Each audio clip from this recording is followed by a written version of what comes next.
संगीता के सागरत म्हणून एक महिला होती, माझ्या ओळखीची होती. तिच्या घरी मी जाणं येणं करत होते.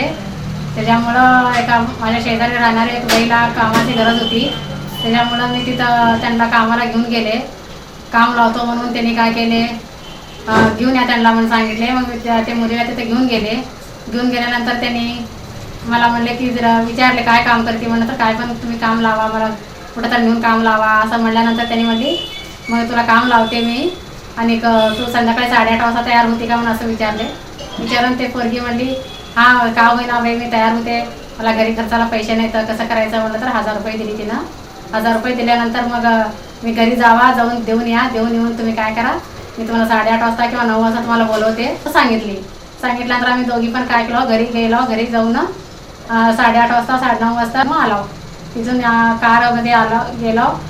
सोलापूर झाल्यानंतर लई लांब गेल्यानंतर आम्हाला म्हणले की मी सांगेल ते ऐका, तुम्हाला 50-50 हजार रुपये देते. म्हणल्यानंतर आम्ही काय करायचं म्हणतं खोटं नाटं लग्न करायचं 4 दिवसाचं असं म्हणून आम्हाला तिथून घेऊन गेली.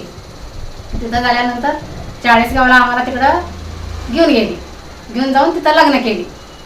40 गावामध्ये खोटं लग्न तिने मला लावून दिली. 2 हार घेतली, नकली मंगळसूत्र घातली.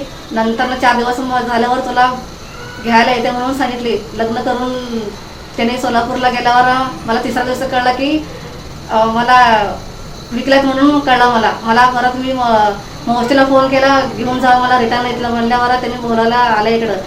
आणि तिकडे गेल्यावर मी घरी गेले नाही. ते घरी तू अर्धवट कशाला आली म्हणून तिने मला दमदाटी दिली. तुझं फोटो व्हायरल करते आणि व्हिडिओ व्हायरल करते म्हणून ती सांगितली मला. नंतर तिनं धमकी दिल्यावर मी फोटो व्हिडिओ व्हायरल करते म्हणून धमकी दिली मला. मी घरीच गेले नाही. 3 दिवस मी सिद्धेश्वर मंदिरकडं नाहीतर कंबर तलावाकडं मी इकडं तिकडंच मी भटकत होते. नंतर मला तिनं फोन केल्यानंतर असं कसं करायचं. तिनं तर मी सांगितले तिला तुझ्या मुलीला मागती नाही तर तुला अजून दुसरीकडे लग्न करते म्हणती, नाहीतर 2.5 लाख रुपये तू घेतली 2.5 लाख रुपये दे म्हणून असं म्हणती. आणि गल्ली आणून सगळ्याजणांना फोटो दाखवायला आली, तुम्ही येता का नाही दे म्हणून मग धमकी दिल्यानंतर आम्ही दोघांनी विचार केला की असं मरून का हे नाही गत्यंतर नाही आहे असं मरायला गेलो होतो. तरी पण आम्ही विचार करून आम्ही काय केलं, एक टायपिंगवाल्याकडे जाऊन सगळं टायपिंग करून घेतलं.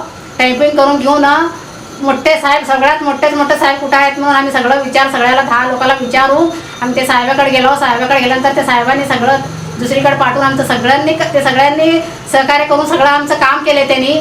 आणि तिला अटक पण झाला.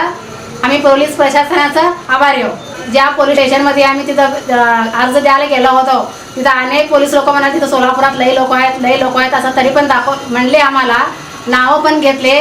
तर असं संगीता किस्सासारखे असे अनेक लोक असल्या तर त्यांना भीती कसं बसणार, त्यांना भीती तर बसायला पाहिजे ना.